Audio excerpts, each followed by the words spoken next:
The aroma of roasted turkey and apple pie wafted through the air, mingling with the cacophony of laughter and chatter that filled our cozy living room. It was Thanksgiving, time for family gatherings, warm embraces, and the sharing of heartfelt gratitude.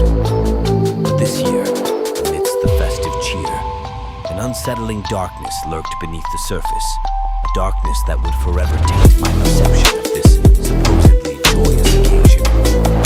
As the eldest sibling, I was tasked with carving the turkey, the centerpiece of our Thanksgiving feast. I approached the task with a sense of pride, my knife poised like a conductor's baton, ready to orchestrate the culinary symphony. But as I plunged the blade into the golden brown bird, a chilling sensation crept up my spine, a feeling of being watched, of being preyed upon by an unseen presence. I shook off the eerie sensation, attributing it to the pre-meal jitters. The feeling persisted, growing stronger with each slice I made. The turkey's flesh seemed to pulse beneath my knife. Its eyes, once plump and juicy, now resembled vacant, staring orbs that followed my every move. The guests, oblivious to my growing unease, continued their revelry, their laughter and chatter forming a discordant soundtrack to my mounting dread. I glanced around the room, searching for any sign of the malevolent force that was tightening its grip on me. All I saw were smiling faces, clinking glasses, the comforting warmth of family camaraderie. Suddenly, a piercing scream shattered the convivial atmosphere, a scream that echoed the terror that had been steadily rising within me. My youngest sister, her eyes wide with fear, pointed towards the dining table, where the turkey, now fully carved and placed on a platter, had taken on a grotesque, otherworldly form. Its skin had turned a sickly shade of gray, its eyes glowed with an infernal crimson light, and its beak, now elongated and dagger-like, dripped with a viscous black liquid.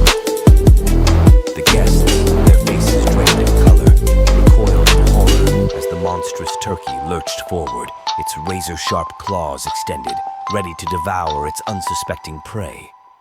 I lunged forward, my mind racing, desperate to protect my family from this demonic entity. But as I reached for the turkey, my hand passed right through it, as if it were a mere wisp of smoke. The creature turned its glowing red eyes upon me, a chilling smirk spreading across its beakless face. "You cannot escape your fate," it hissed, its voice a grotesque mockery of the Thanksgiving hymns that had once filled our home. "You have feasted on my kind, on the very essence of my existence. Now, it is time for you to become the feast." The turkey lunged, its claws tearing at my flesh, its beak snapping at my throat. I screamed, a primal cry of terror and despair.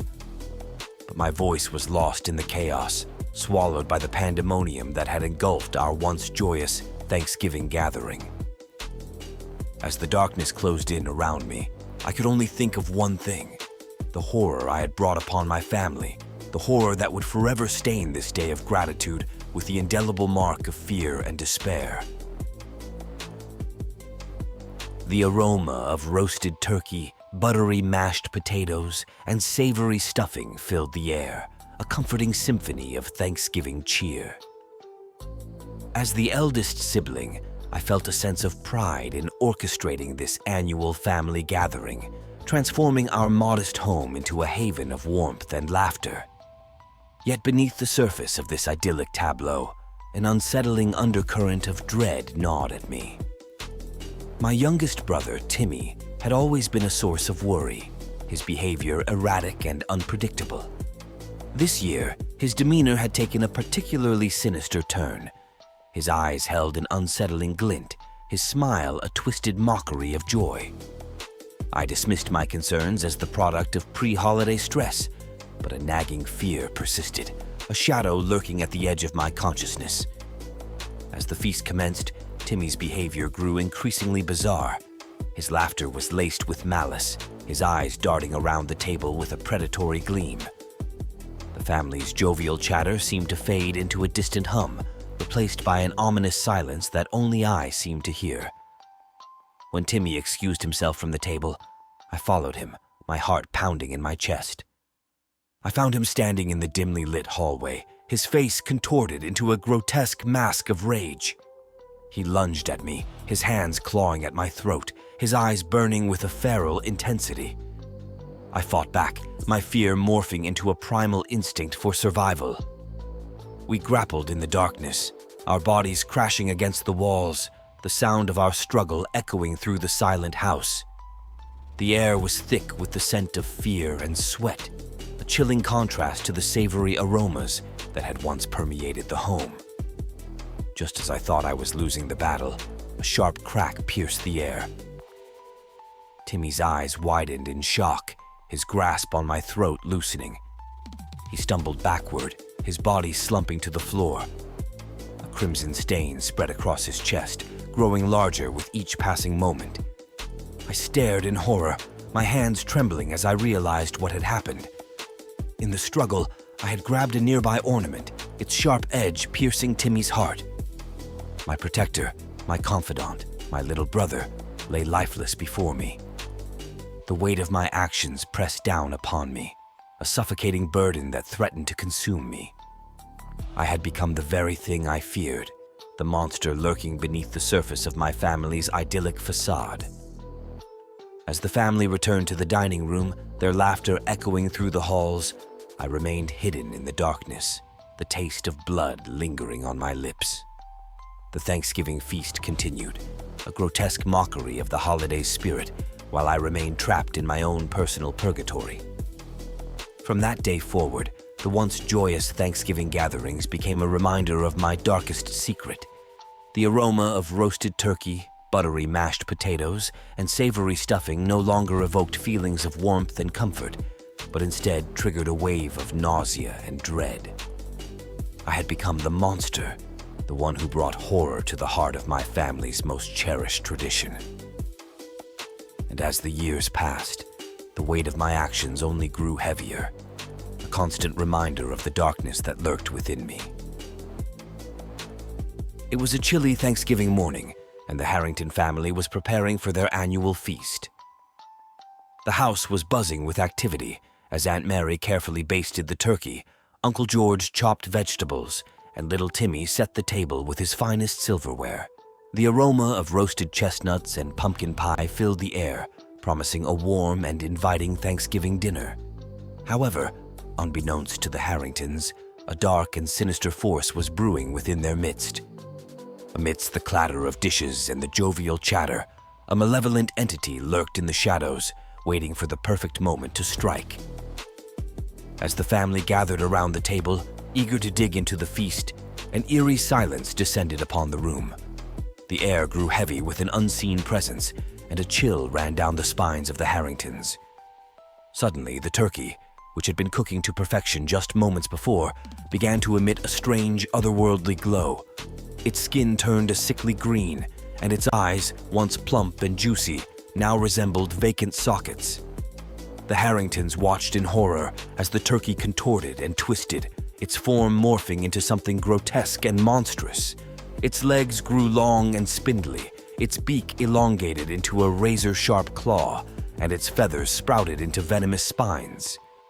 Panic erupted as the monstrous turkey lunged towards Aunt Mary, its claws tearing at her flesh. Uncle George tried to fend it off with a carving knife, but the creature was too powerful. One by one, the Harringtons fell victim to the turkey's insatiable hunger, their screams echoing through the once festive home. Little Timmy, the sole survivor, watched in terror as his family was devoured. His eyes widened in disbelief, his mind struggling to comprehend the horrifying scene unfolding before him. As the monstrous turkey feasted on the remains of his family, Timmy knew he had to escape. With tears streaming down his face, he ran from the house, the sounds of the creature's ravenous hunger echoing in his ears. Timmy never returned to the Harrington home, leaving behind a haunting reminder of the Thanksgiving that went horribly wrong. The house stood as a desolate monument to the tragedy, its windows like vacant eyes gazing upon the world with a chilling emptiness.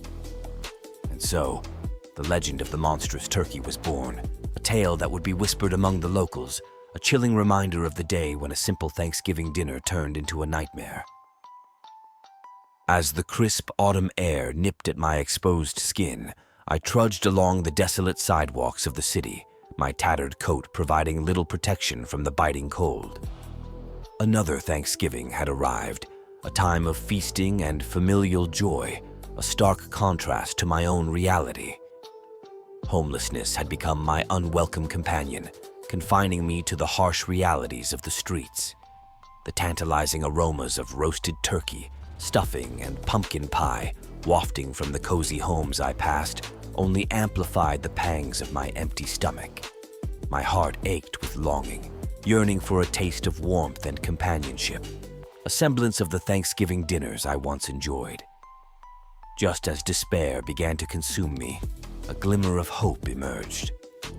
A brightly lit house stood out amidst the row of darkened buildings, its windows glowing with an inviting warmth.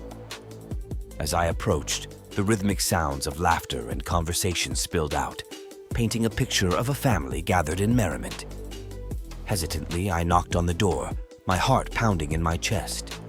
It was answered by a woman with a kind smile and eyes that sparkled with genuine warmth. She introduced herself as Martha and invited me in, her gesture a beacon of hope in my desolate existence. I was ushered into a cozy living room where a table laden with Thanksgiving delicacies awaited. The family greeted me with welcoming smiles, their faces radiating kindness and compassion. Overjoyed by their generosity, I accepted their invitation to join their Thanksgiving feast. As the evening progressed, I was enveloped by a sense of belonging and acceptance that I had long forgotten. The warmth of their company and the comforting flavors of the meal soothed my weary soul. I felt a glimmer of hope rekindle within me, a belief that there was still goodness in the world. However, as the night deepened, an unsettling shift occurred in the family's demeanor. Their smiles grew strained, their eyes gleaming with a sinister glint. A sense of unease crept over me, a chilling realization that I had stumbled into a place of darkness disguised as hospitality. Their true intentions became painfully clear when they revealed their horrific plan. They had lured me in, intending to make me the centerpiece of their macabre Thanksgiving feast. Their laughter morphed into menacing cackles as they bound me to a chair, their eyes filled with a hunger that sent shivers down my spine. Panic surged through me, my mind racing for a way to escape their clutches. But their grip was firm, their resolve unwavering. I was trapped, a helpless lamb caught in the clutches of wolves. As they prepared me for their grisly feast, I fought against the despair that threatened to consume me. I clung to the faint hope that someone, somewhere, would hear my cries for help. My prayers echoed through the silent night, piercing the darkness that enveloped me. Just as they were about to descend upon me, a loud crash erupted from the front door. The family exchanged startled glances, their macabre plans momentarily halted. Seizing the opportunity, I struggled against my bonds, my determination fueled by a surge of adrenaline. The door burst open, revealing a group of concerned neighbors who had been alerted by the commotion. Their eyes widened in horror as they witnessed the scene unfolding before them. Without hesitation, they sprang into action, rescuing me from the clutches of my captors. The family was apprehended, their twisted Thanksgiving plans foiled. As I was escorted away from the House of Horrors, I couldn't help but feel a sense of gratitude for the unexpected intervention of my neighbors. They had become my unlikely saviors, their kindness a beacon of light in the darkest of nights. That Thanksgiving, instead of being a feast for the wicked, became a testament to the enduring power of human compassion. The experience, though harrowing, served as a reminder that even in the face of darkness, there is always a glimmer of hope, a chance for redemption.